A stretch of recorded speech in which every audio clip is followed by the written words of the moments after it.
As a home coffee roaster, one of the most favorite parts of my hobby is to roast and taste coffee from all over the world, different types of coffee. And then being able to craft that coffee using different profiles to experience exactly what I want to experience from that cup is just amazing. And I want to share that with you here today on my channel as I roast a El Salvador coffee. It's a honey processed coffee, and it's going to be a light roast.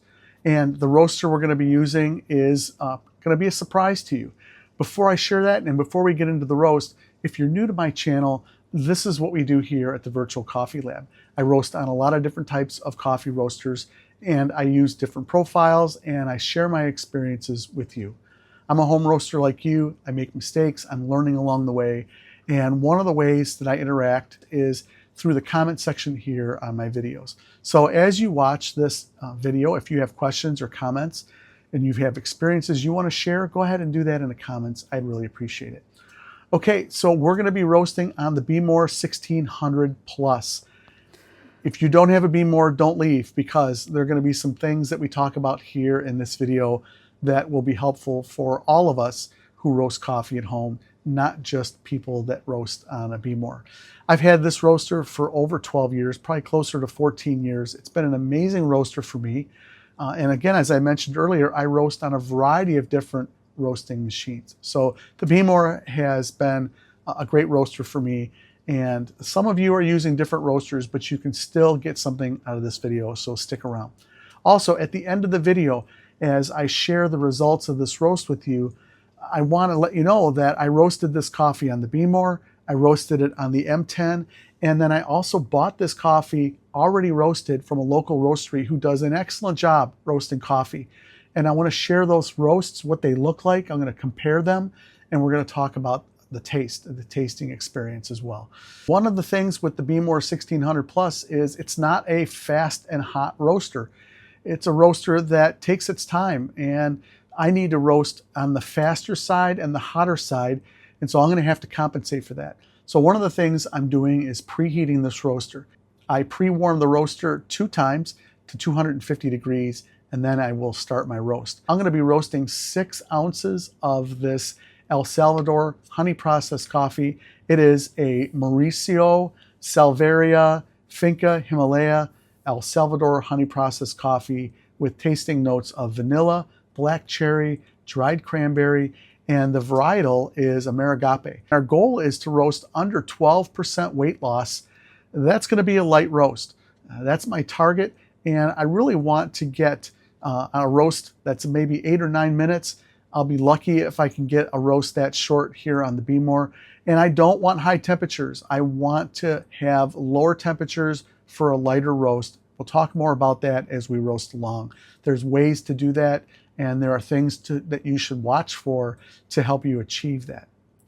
All right, one of the things that I'm doing with this roaster is unique. I've never done this before. I'm using a new drum that was given to me from a viewer of this channel. This drum has a hole drilled in the shaft of one of the spindles on the side, so a probe can go through it. So we're going to be reading bean temperature. Here's the probe from the beans, the bean mass inside the Behmor. I've never done that before. We'll see how it works out. We're going to be using artisan to roast this coffee, so we're going to see bean temperature and we're going to see the environmental temperature appear on this. Again, we're charging 250 degrees Fahrenheit, and we're going to go ahead and get that started here in just a second. I have loaded the roasting chamber, and I do pre-warm this roaster with the chaff tray inside. I want as much hot metal as possible to help me with my momentum. All right, I am going to be checking temperatures on the Behmor display. We're at 219 degrees, and again, I want to charge at 250. And here we go. We're ready to go ahead and charge this roaster, and I've turned off the power. We're going to go ahead, put the hot gloves on, and get this drum into the roaster and charge the roaster. One of the things you're going to see in this video is you're going to see kind of the good, the bad, and the ugly. And one of the uglies is trying to get this drum into the Behmor with thick gloves on. So it's a little cumbersome. but I am able to accomplish doing that. You'll notice that the probe wire is coming out the left side, and I'm going to close the door, and it's not going to pinch that probe. It works out really well. It's really a neat design. That probe is going to be sitting between a couple of the blades where the drum turns, and you'll see that happen here in a second. Okay, I've charged the roaster 252 degrees. So really the roaster got up to, actually on the second pre-warm, 262 degrees, and then I turned off the roaster, and by the time I got the drum in here, I lost 10 degrees Fahrenheit. So 252 degrees. There's the probe. You can see the arrow, and it is in the bean mass. That's really exciting. This is kind of cool. But looking at Artisan, we're going to see in a minute that I'm not seeing temperatures, and we'll talk about what I do here. This is one of the bad and the uglies of this roast, and this is kind of what happens when we all roast. Things happen unexpectedly, and we just need to kind of navigate through these as we're roasting coffee. So right now I'm on P1 auto mode setting for this roaster, and I'm realizing that I'm not seeing any temperatures appear in the graph. I'm only seeing them appear on the right side of the screen. By the way, this probe, you're going to see the exhaust temperature probe appears on the upper back portion of the roaster. So the bean temperature is in the bean mass, the exhaust or environmental temperature is in the back up on top. So I don't see the temperatures appearing, so I'm going to first check to see that I'm actually reading the correct temperatures. I'm using the fidget, and I'll show you here in the video what the fidget is. This is basically the brain that connects the probe readings to the software in Artisan.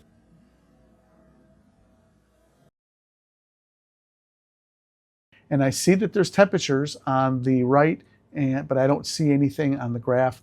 So I'm changing the axis. Right now our temperature, lowest temperature was 225, and now I've adjusted it to 150, and there's the bean temperature increasing.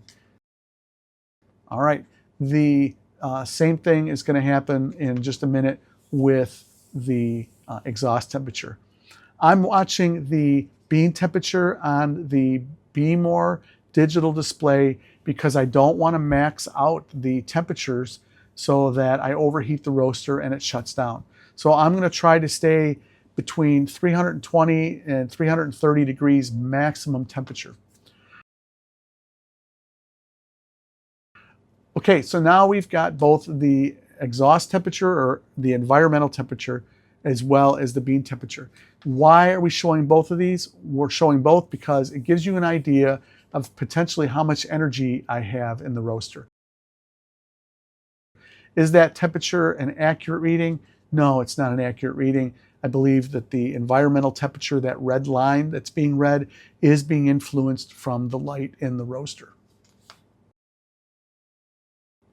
Okay, so I'm going to be managing the drum speed and the temperature.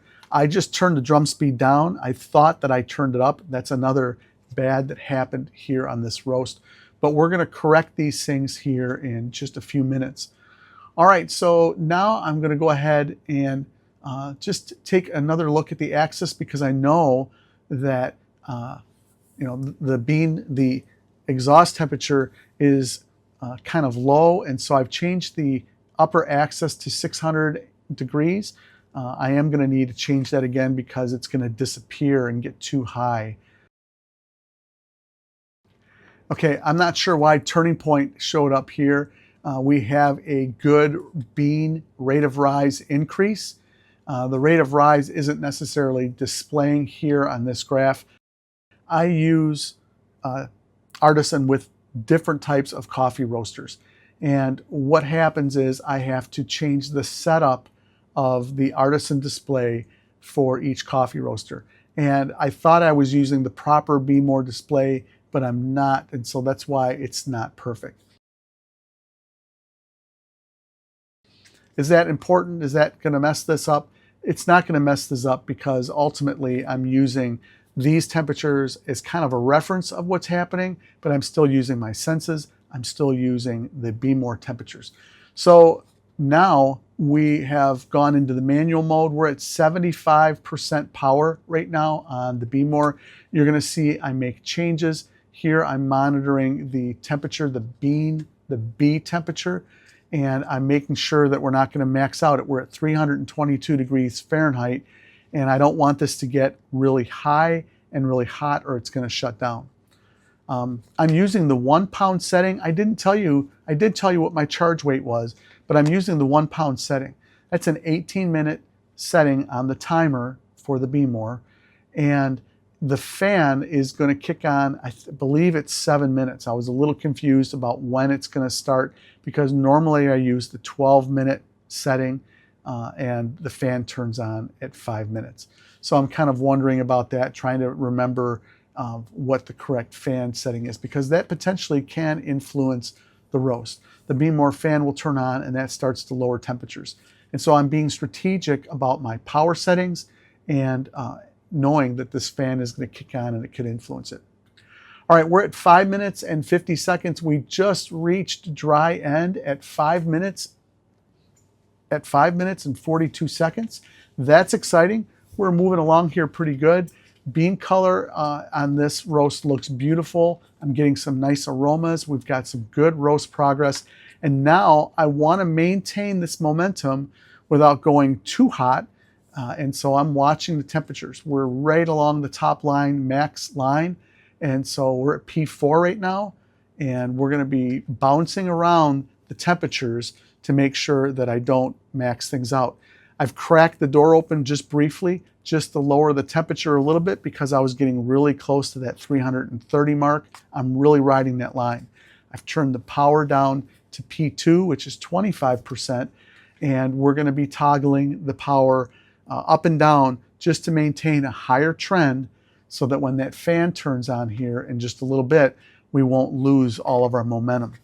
My goal again is to be able to have a light roast, and we are going to be reducing our power and coasting in this roast, but right now I just need to kind of move this roast along in order to get a fairly faster roast for this profile that I want. Again, traditionally lighter roasts tend to have faster roast times, lower drop temperatures, and the one thing that I want is I want some good development, but I want all of that lively acidity for this. The vanilla, the cherry notes, that's really what I'm aiming for here. All right, I'm toggling, watching my temperatures, and I'm toggling the power again. I think we're at P3, and we're still riding the line at 329 degrees Fahrenheit. Now we're coming down a little bit because the fan kicked on. You can see that here in the environmental temperatures. You can see that red line coming down. I'm okay with that because we're moving quick towards first crack. We're going to see first crack happening here in just a little bit. And I've got my eyes on when that's going to happen, and I'm watching the momentum. I'm seeing the temperatures drop pretty quickly, so I give it a little more power back up to full power, and then eventually we're going to be toggling it back down as we approach first crack and start to feather off the power. Okay, we are watching our temps, and I'm going to P3, P4. Here we are at P3 at 50% power, and I just don't want to overheat the roaster. So for us that roast on the Behmor, at least for me, this has been an issue. You get the air out and the unit shuts down. And so this has just kind of been my mode. I take it right up to the limit and I stay at the limit as long as I can. And then I start to back down the power to prepare me for first crack. And yeah, so that's what we're going to be doing here in just a second. We're going to be hitting first crack any second now. I'm listening. And we are really close to marking first crack. All right, let's take a look here and listen. Now I'm lowering the power to P2. There's first crack. Now listen to first crack. I'm hearing a crack and then another crack.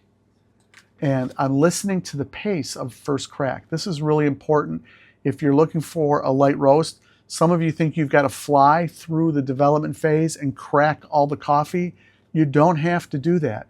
I'm looking for good development, but I'm looking for low temperature increases during this phase, this development phase. So I've lowered the power.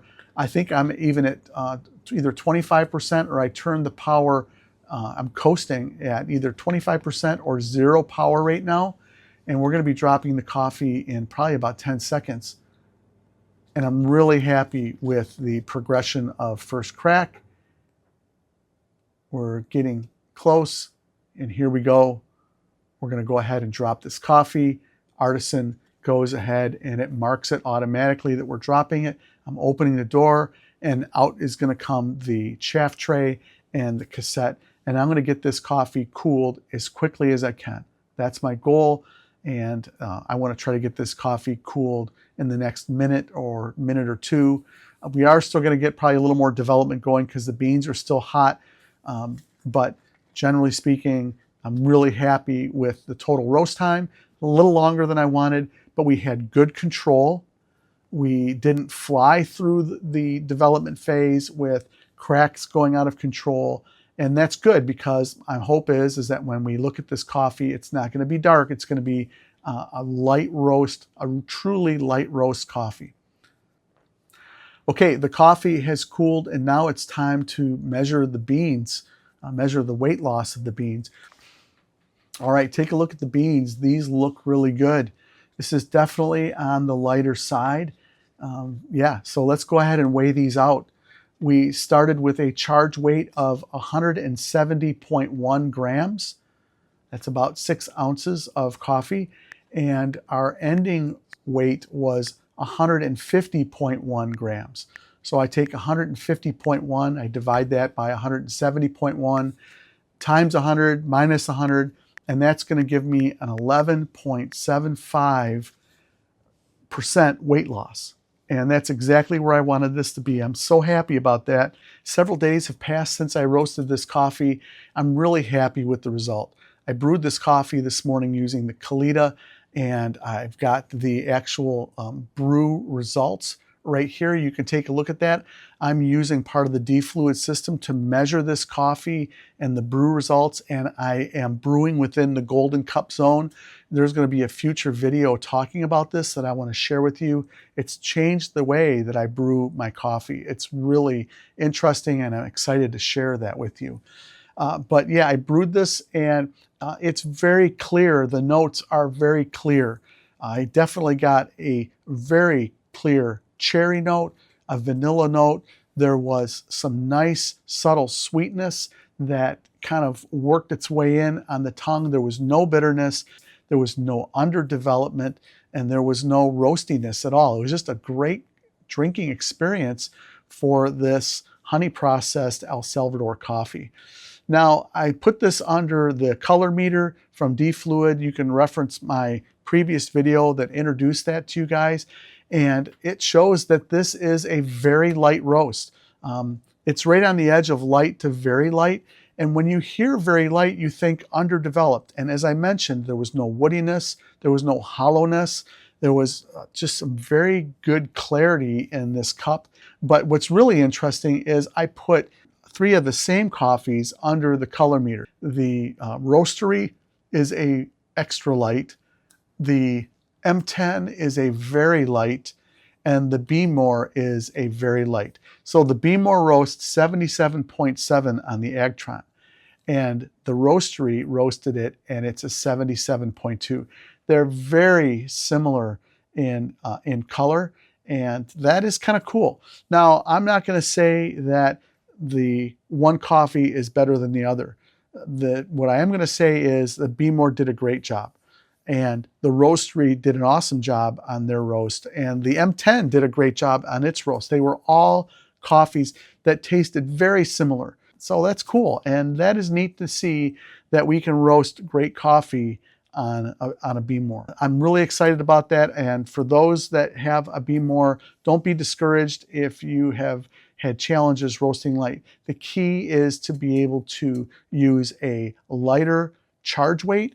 And it's the same thing with the Genie Cafe. I did a light roast on the Genie Cafe, and what I needed to do in order to accomplish my roasting goals was to use less coffee, roast less coffee, and that moves the roast along quicker.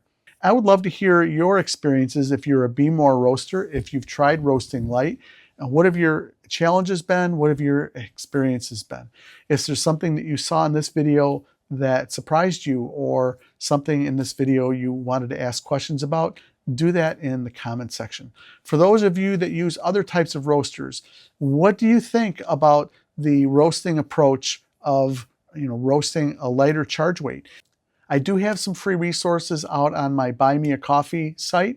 I'll have a link to that and you can check those out. I've got some free roasting profiles. I've added a couple of new ones. I've got one for the bullet now, and I'm going to be adding this roasting profile, this recipe, to my Buy Me a Coffee site so that you can download it for free. Also, I have a roasting worksheet, a coffee roasting worksheet that's been very popular. Hundreds of those have been downloaded, and that is free as well. And if you're interested in getting together with me on a one-on-one basis, I've made a way to do that. Check out my Buy Me a Coffee site and you can take advantage of that as well.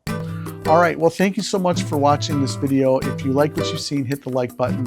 And I hope you guys have a great week roasting. We'll see you next time.